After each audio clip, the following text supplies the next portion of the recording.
नमस्कार मित्रों, स्वागत है आपका हमारे चैनल भारत की कथाएं में। अभी तक आपने हमारे चैनल भारत की कथाएं को सब्सक्राइब नहीं किया है तो सबसे पहले सब्सक्राइब कर ले। तो चलिए शुरू करते हैं आज की कथा। देवों में सर्वप्रथम पूजनीय गणेश जी का वाहन चूहा है। चूहा जिसे संस्कृत में मूषक कहते हैं, जो कि शारीरिक आकार में छोटा होता है। गणेश जी बुद्धि के देवता हैं, तो चूहा को तर्क वितर्क का प्रतीक माना गया है। चूहे में इसके अलावा और भी कई गुण होते हैं।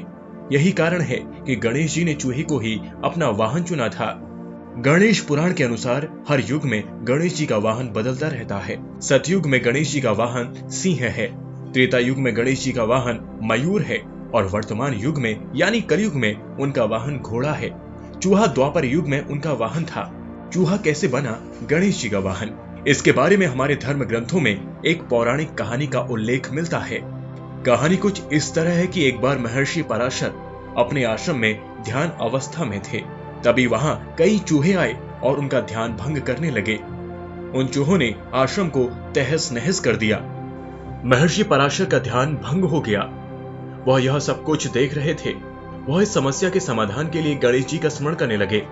गणेश जी को जब महर्षि की समस्या के बारे में पता चला तो उन्होंने सभी चूहों को वहां से भगाने के लिए अपना पाश फेंका।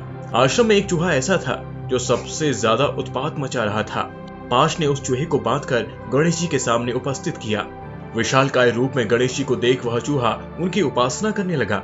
गणेश जी ने उस चूहे से कहा, अब तुम मेरी शरण में हो, तुम जो चाहे मांग सकते हो।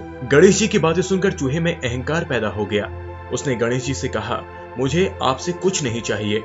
यदि आपको कुछ चाहिए तो आप मुझसे मांग सकते हैं।